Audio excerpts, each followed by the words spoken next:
할렐루야! 오늘은 적그리스도 왕국 때 천년왕국이라는 제목으로 다니엘서 2장 세 번째 공부한 시간 갖도록 하겠습니다. 지난 시간에 공부했던 내용을 되짚어 보겠습니다. 하나님께서는 우상 숭배의 죄악에 깊이 빠져들어가던 남유다를 심판하시고 이방인의 때를 계시하기 위하여 느부갓네살을 세우셨습니다. 느부갓네살에 의해 1차 그리고 2차, 3차에 걸쳐 포로가 잡혀갔는데 1차 포로에는 다니엘도 포함되어 있었습니다. 느부갓네살이 남유다를 멸망시키고 그 주권을 빼앗은 기원전 586년으로부터 이방인의 때가 계시되었습니다. 다니엘이 주요하게 활동했던 시기는 1차 포로로 끌려간 그 시점부터 이스라엘 민족이 고레스의 칙령으로 1차 귀환하기까지의 70여 년의 바벨론 유수기입니다. 현재 우리가 공부 중인 다니엘서 2장 느부갓네살의 꿈과 관련한 사건은 다니엘이 포로로 끌려온 지 얼마 지나지 않은 시점인 대략 기원전 603년이 배경이 되는 사건입니다. 느부갓네살은 무시무시한 꿈으로 인해 불면증에 시달렸습니다. 그는 바벨론의 현자들에게 꿈의 내용과 해석을 동시에 알아내라는 전무후무한 요구를 합니다. 바벨론 신을 섬기던 자들 중에 그 누구도 느부갓네살의 머릿속에서 일어난 꿈의 내용을 알 수 없었습니다. 하지만 하나님께서는 다니엘에게 이상으로 그 내용을 알려주십니다. 느부갓네살의 꿈은 한 형상을 통해 하나님의 인류 역사 경영 계획을 예언하는 내용이었습니다. 느부갓네살의 꿈은 바벨론의 느부갓네살에 의해 시작된 이방인의 패권이 뒤이어 등장하게 될 페르시아, 그리고 그리스, 로마 제국으로 차례차례 넘어가게 될 것을 예언하는 내용이었습니다. 로마가 패권을 잡고 얼마 지나지 않아서 예수님께서는 초림하셔서 십자가에서 그분의 초림 사역을 완수하셨습니다. 그리고 부활 승천하신 후 오순절 성령 강림을 통해 지금 우리가 살고 있는 2000여 년의 교회 시대가 시작되었습니다. 머지않은 미래 언젠가 교회 시대는 휴거와 함께 끝이 날 것이고 그에 이어서 적그리스도가 등장하여 후기 로마 시대를 열 것입니다. 이방인의 때는 바벨론으로부터 시작하여 7년 적그리스도 왕국의 시기를 포괄하는 긴 시기입니다. 한편 각 제국을 상징하는 금속들은 금으로부터 아래에 쇠로 내려갈수록 쉽게 녹이 슬어 변질된다는 특징이 있습니다. 온 덩어리에 퍼지는 누룩 비유나 맛이른 소금 비유에서 알 수 있듯이 변질은 하나님께서 가장 부정적으로 보시는 성질입니다. 쉽게 변질하는 속성을 가진 쇠를 마지막 제국을 상징하는 금속으로 채택하셨다는 점은 특이할 만합니다. 성경이 쇠를 부정적으로 연결짓는 것과 관련하여서 지난 시간에 14가지로 정리해 보았습니다. 그 내용들을 요약하자면 하나님이 거하시는 곳에 쇠는 존재해서는 안 되고 예수님을 상징하는 돌에는 쇠를 사용해서는 안 됩니다. 반면에 쇠는 적그리스도 왕국, 죄, 부정함, 살인, 반역, 타락, 부패, 완전히 제거되어야 할 대상을 상징합니다.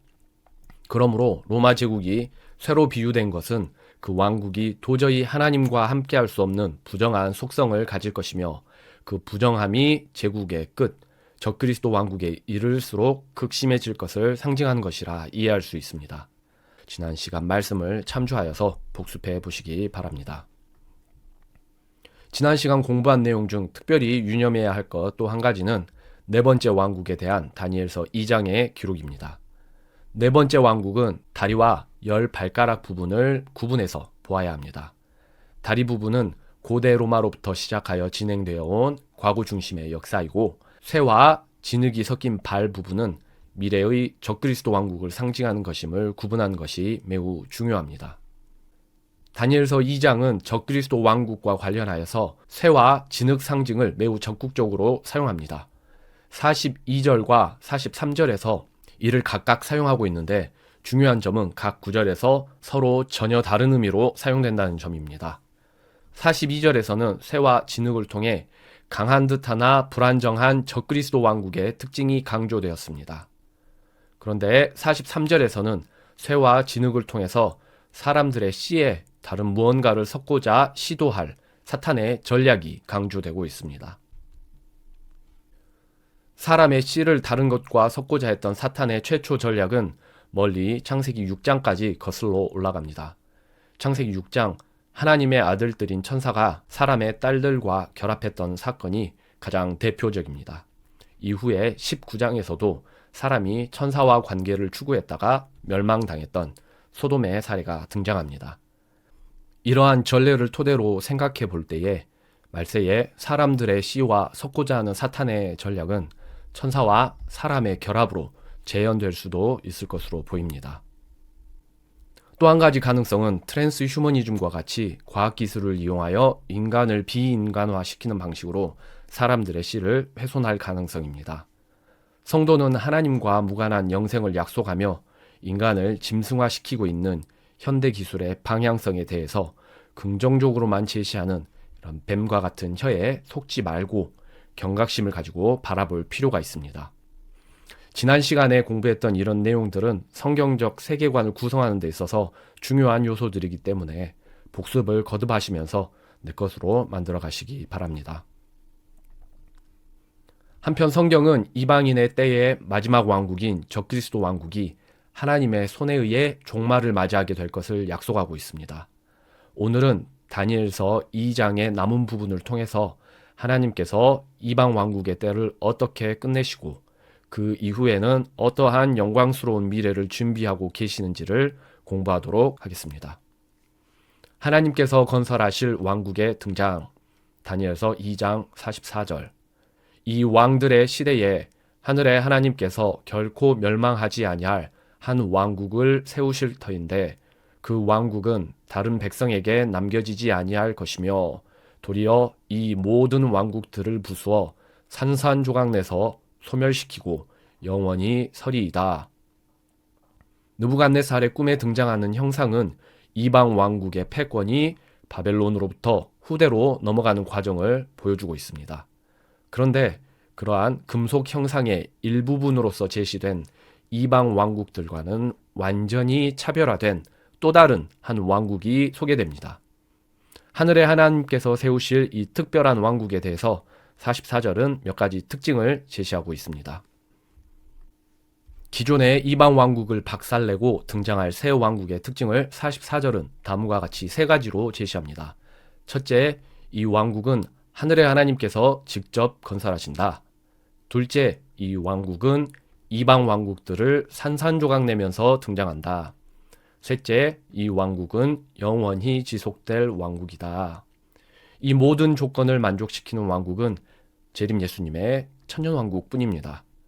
44절이 제시하는 세 가지 조건을 중심으로 이 내용들이 어떻게 천년왕국에서 성취될 것으로 성경이 약속하고 있는지 그 내용을 하나하나 따져보도록 하겠습니다. 첫째, 천년왕국은 하늘의 하나님께서 직접 건설하신다. 이방 왕의 즉위나 폐위는 궁극적으로 하나님의 뜻 아래에서 이루어지는 것입니다. 하나님께서는 세상 왕권을 세우시는 데 있어서 타락한 무리들 간의 부패한 권력 투쟁이나 세상 임금, 사탄의 영향력까지도 허락하십니다. 그리하여 모든 권세의 흥망성쇠는 궁극적으로는 하나님의 뜻에 따른 것이지만 표면적으로 세상 정치는 사탄에 의해 주도되는 악인들의 역사이기도 합니다. 하지만 하나님께서 직접 건설하실 천년왕국은 본질적으로 이러한 부정한 이방 왕국들과는 확연히 구별될 것입니다. 천년왕국에는 더 이상 사탄의 영향력이 존재하지 않으며 사탄의 뜻을 따르는 타락한 통치자들도 존재하지 않을 것이기 때문입니다. 대신 예수님의 12제자나 하나님의 뜻에 순종함으로써 7년 환난 중 신앙을 위해 순교를 각오한 그런 자들이 주와 함께 다스리게 될 것입니다. 또한 천년왕국의 수도 예루살렘에는 다윗 왕좌가 놓이게 될 것인데 그 왕좌에 성자 하나님께서 앉으셔서 영원토록 다스리실 것입니다.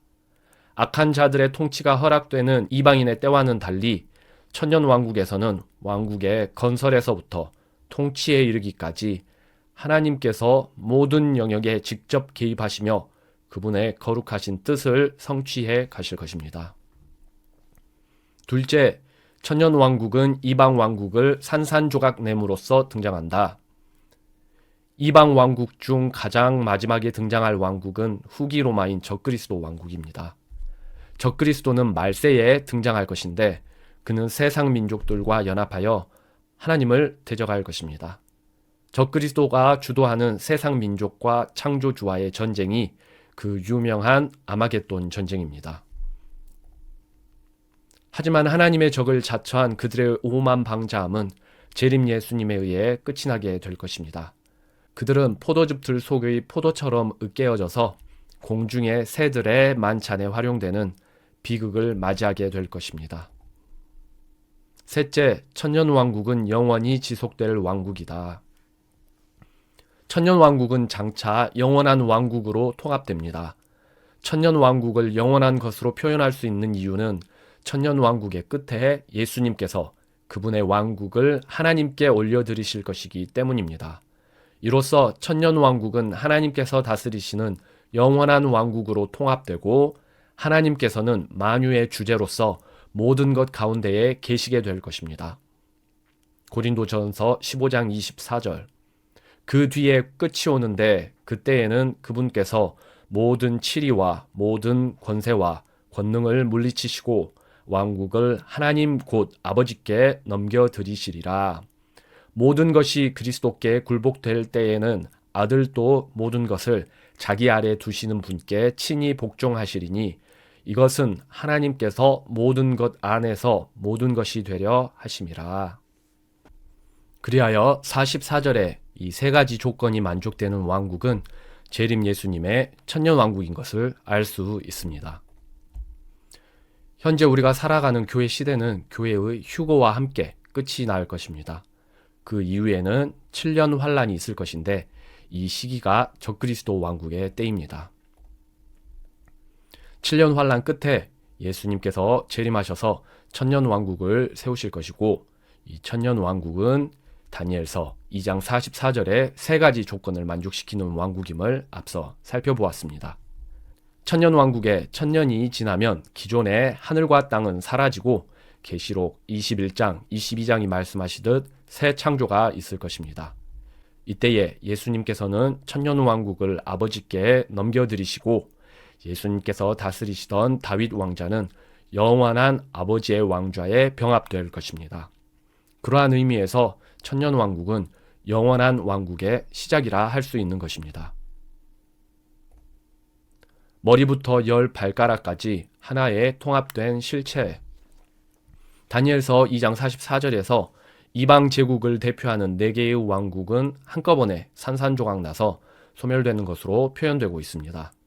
4개의 왕국은 시간 순서에 따라 등장하는 서로 다른 제국들을 의미합니다. 하지만 성경에서 이들은 하나의 형상으로 제시되고 한꺼번에 파괴되어 사라지는 하나의 통합된 영적 실체로 제시됩니다. 이방 제국이 하나의 실체처럼 한꺼번에 제거되는 이미지는 스가랴서 1장에도 등장합니다. 스가랴서 전반부는 7년 환란과 천년 왕국의 때를 상징하는 여러 이상이 기록되어 있습니다. 그중 스가랴서 1장은 이방 제국을 상징하는 4개의 뿔과 그 뿔들을 일시에 제거하는 4목수의 이상을 제시하고 있습니다. 이는 다니엘서 2장의 형상이 일시에 제거되는 것과 동일한 맥락으로 이해할 수 있습니다. 돌에 비견되는 재림 예수님의 천년왕국, 다니엘서 2장 45절. 손 대지 아니한 돌이 산에서 나와서 쇠와 놋과 진흙과 은과 금을 부서뜨린 것을 왕께서 보신 것은 크신 하나님이 장래 일을 왕께 알게 하신 것이라. 이 꿈은 참되고 이 해석은 확실하니이다 하니. 적그리스도 왕국은 한 돌에 의해서 망하게 될 것입니다. 다니엘서 2장 34절과 45절은 적그리스도 왕국을 공격할 그 돌이 쇠도구 같은 것을 이용하여서 사람의 손으로 떠낸 그런 돌이 아니라 자연적으로 존재하는 돌 그 자체임을 강조합니다. 쇠도구 등을 사용하여서 떠내지 않은 이 돌은 예수님을 상징하는 것입니다. 성경은 예수님을 상징하는 물체들을 다양하게 기록하고 있습니다. 그런데 그 중에서도 돌은 다양한 사례에서 매우 놀랍게 예수님을 지시하고 있습니다. 반면 쇠는 돌과는 정반대의 의미로 사용됩니다. 하나님과 함께할 수 없는 매우 부정하고 불경건한 것에 대한 상징으로 두드러지게 사용됩니다. 성경은 돌을 다양하게 활용하여서 예수님의 초림과 재림 사역을 전체적으로 예언하고 있습니다. 이스라엘의 목자를 상징하는 돌이신 예수님께서 초림하셨을 때에 이스라엘은 그분을 거부하고 걸림돌과 같이 여겼습니다. 그리고 그리하여서 예수님께서는 십자가 위에서 몸이 쪼개어지신 반석과 같이 되셨고 생명수 같은 그분의 보혈을 쏟아내셨습니다.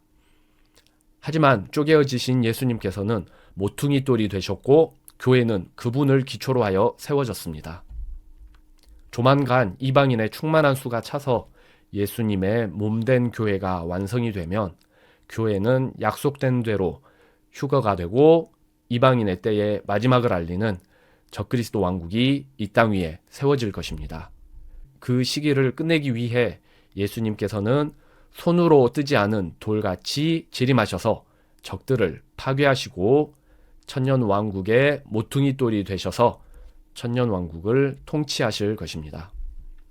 이렇듯 성경은 돌의 이미지를 활용해 예수님의 행적을 상세하게 묘사하고 있습니다. 다니엘서 2장의 돌은 심판주 되신 재림 예수님. 앞서 살펴본 다양한 돌의 상징 중에서도 다니엘서 2장의 돌은 종말의 때에 포도즙 틀을 밟듯이 이방 왕국을 심판하실 재림 예수님을 상징합니다. 또한 돌은 재림 예수님의 천년 왕국을 상징합니다. 다니엘서 2장 35절. 그때에 쇠와 진흙과 놋과 은과 금이 다 부서져 여름 타작마당에 겨같이 되어 바람에 불려 간 곳이 없었고 우상을 친 돌은 태산을 이루어 온 세계에 가득하였나이다. 45절. 손대지 아니한 돌이 산에서 나와서 쇠와 놋과 진흙과 은과 금을 부서뜨린 것을 왕께서 보신 것은 크신 하나님이 장래일을 왕께 알게 하신 것이라. 이 꿈은 참되고 확실하니이다 하니. 재림 예수님께서는 이방 왕국 적그리스도 왕국을 심판하시고 나서 그분의 영원한 통치 시대를 여실 것입니다. 35절은 돌이 큰 산이 되어서 온 세상을 채우는 이미지를 사용하고 있는데 이 이미지는 예수님의 통치권이 전 지구적일 것임을 알려주는 것입니다. 산이 통치권을 상징하는 성경 구절들을 각자 공부해 보시기 바랍니다. 하나님의 능력을 인정하는 느부갓네살. 다니엘서 2장 46절.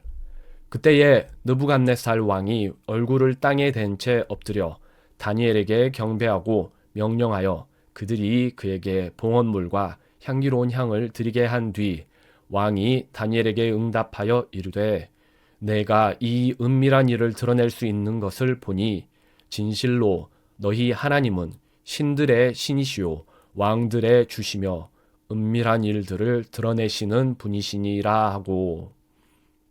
하나님께서는 머릿속의 꿈까지도 드러내 보이시는 능력의 하나님이십니다. 바벨론 신을 섬기는 그 어느 지혜자도 해내지 못한 일을 이스라엘의 하나님께서는 다니엘을 통해 행하셨습니다. 이 사건은 바벨론의 왕 느부갓네살에게 큰 감명을 주었습니다. 그러나 하나님을 향한 온전한 신앙에는 이르지 못한 느부갓네살. 다니엘은 애초에 은밀한 생각 속의 일을 드러내실 분은 하나님뿐이시며 자기 자신의 능력이 아님을 강조하였습니다. 느부갓네살은 다니엘에게 그가 할 수 있는 최선의 예를 표함으로 이스라엘의 하나님을 인정하는 모습을 보입니다.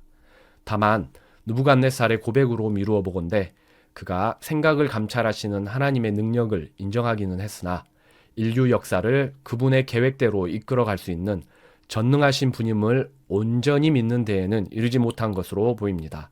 그리하여서 그는 다니엘서 3장에서 미래의 적그리스도가 행할 만한 오만한 행적을 보이다가 짐승의 수준으로까지 낮아지게 됩니다.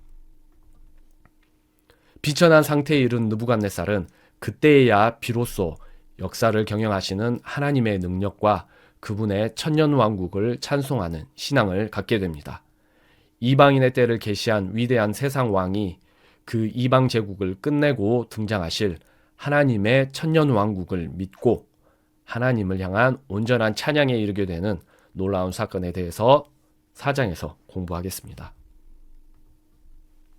삼위일체 하나님, 다니엘서 2장 47절. 왕이 다니엘에게 응답하여 이르되 너가 이 은밀한 일을 드러낼 수 있는 것을 보니 진실로 너희 하나님은 신들의 신이시요 왕들의 주시며 은밀한 일들을 드러내시는 분이시니라 하고. 한편 47절에서 느부갓네살은 이스라엘의 하나님을 세 가지의 이름으로 부릅니다. 첫째가 신들의 신, 둘째는 왕들의 주, 셋째가 은밀한 일들을 드러내시는 분입니다. 이 이름들은 삼위일체의 특징이 드러난 구절로도 이해할 수 있습니다. 신들의 신은 성부 하나님, 왕들의 주는 성자 하나님, 은밀한 일들을 드러내시는 분은 성령 하나님과 깊이 연결이 됩니다. 포로 출신 총독대장, 다니엘서 2장 48절. 그때에 왕이 다니엘을 위대한 자로 삼으며 그에게 큰 선물을 많이 주고 그를 바벨론 온 지방을 다스릴 치리자로 삼으며 바벨론의 모든 지혜자들을 다스릴 총독들의 우두머리로 삼으니라.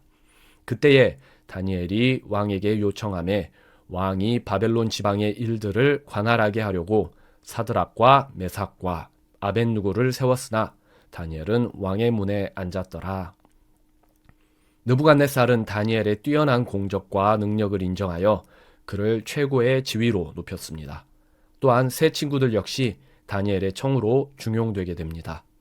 왕의 문에 앉았다라는 것은 왕을 대리하여 최고 재판관, 참모장 등의 권한을 수여받은 것을 뜻하는 표현입니다. 성경에서 재림 예수님의 천년왕국만큼 거듭하여 강조되는 내용은 드뭅니다. 그러하기에 재림 예수님의 천년왕국을 부정하는 것은 성경을 부정하는 것이며 그 약속을 주신 하나님의 신실하심을 부정하는 것입니다. 성경이 얼마나 다양한 케이스에서 반복적으로 천년왕국을 강조하고 있는지 살펴보는 것으로 다니엘서 2장 공부를 마무리하겠습니다. 천년왕국의 확실성. 첫째, 천년왕국은 하나님께서 다윗에게 주신 영원한 약속의 성취입니다. 하나님께서는 다윗에게 거듭하여 약속을 주시는데 그 약속의 내용인즉 그의 후손을 통해 영원한 왕국을 다스리게 할 것이라는 것이었습니다. 천년왕국은 다윗에게 주신 그 약속의 성취입니다. 사무엘하 6장 12절. 내가 너의 뱃속에서 나올 자 곧 너의 뒤를 이을 너의 씨를 세우고 그의 왕국의 왕좌를 영원토록 굳게 세우리라. 둘째, 천년왕국은 하나님께서 이스라엘 백성에게 주신 영원한 약속의 성취입니다. 하나님께서는 다윗에게만 약속을 주신 것이 아니라 이스라엘 민족에게도 한 왕을 통해서 영원히 그들을 다스리시겠다 하는 약속을 주셨습니다. 천년왕국이 바로 그 약속의 성취인 것입니다. 에스겔 37장 22절.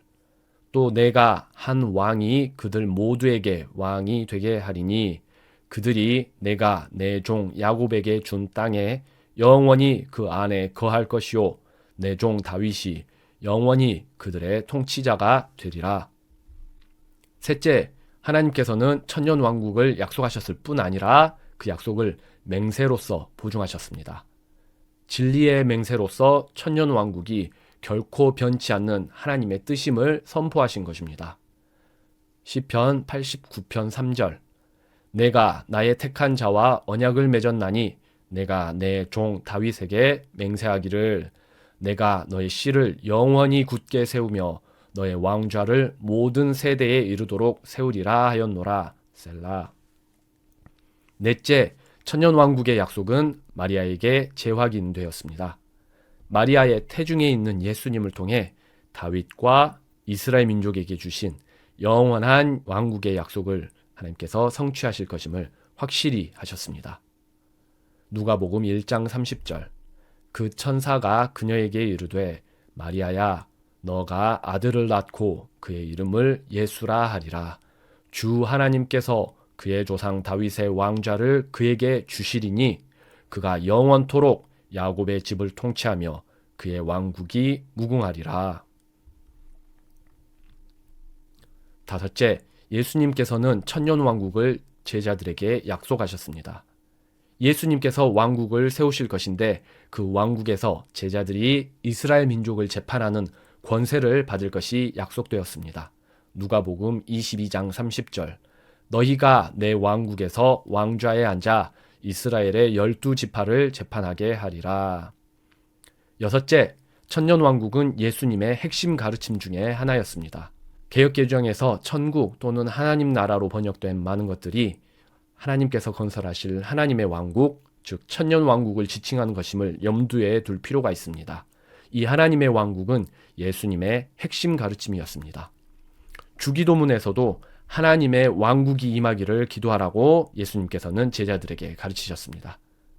천년왕국이 예수님의 핵심 가르침이었기 때문에 제자들은 예수님께서 부활하셨을 때에 그분께 가장 먼저 주님께서 부활하셨으니 지금이 천년왕국을 이스라엘에게 회복시키시는 때입니까? 라고 질문했던 것입니다. 마태복음 6장 33절. 오직 너희는 첫째로 하나님의 왕국과 그분의 의를 구하라. 그리하면 이 모든 것을 너희에게 더하시리라. 사도행전 1장 6절. 주여, 주께서 이때에 그 왕국을 이스라엘에게 다시 회복시켜 주고자 하시나이까 하며. 그 외에도 서로 다른 상황에서 반복적으로 하나님께서는 천년왕국을 이스라엘 민족에게 확실하게 약속하셨습니다. 하나님은 신실하시기 때문에 이 약속은 절대 깨어질 수가 없습니다. 천년왕국의 도래를 믿는가 하는 것은 하나님의 신실하심을 믿는가 하는 것과 동일한 문제입니다. 그림으로 오늘 공부한 것의 타임라인을 살펴보면서 오늘 공부를 마무리하겠습니다. 다니엘서 2장은 이방인의 때를 예언하는 형상 이상을 다루고 있습니다.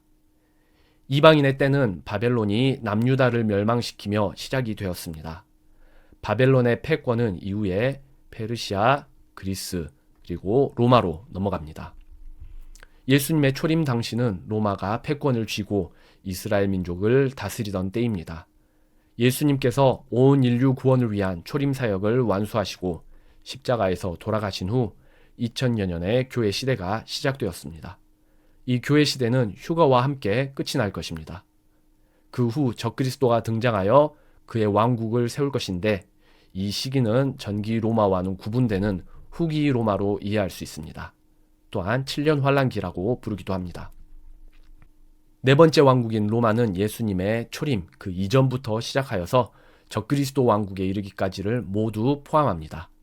그리고 바벨론으로부터 적그리스도 왕국까지의 시기를 이스라엘의 통치권이 박탈된 시기라 하여 이방인의 때라고 부릅니다. 예수님께서는 이방인의 때를 끝내기 위해 재림하실 것입니다. 예수님을 대적하던 세상 민족들은 이때 심판받을 것이고 천년 왕국이 건설될 것입니다.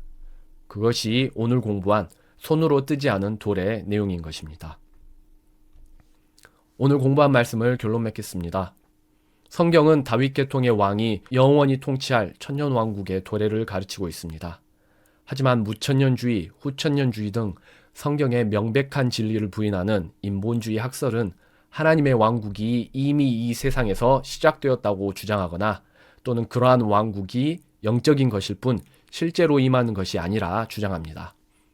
재림 예수님의 천년왕국을 부인하는 이러한 신학은 그분의 통치에 대한 반역적 태도를 기저에 깔고 있습니다.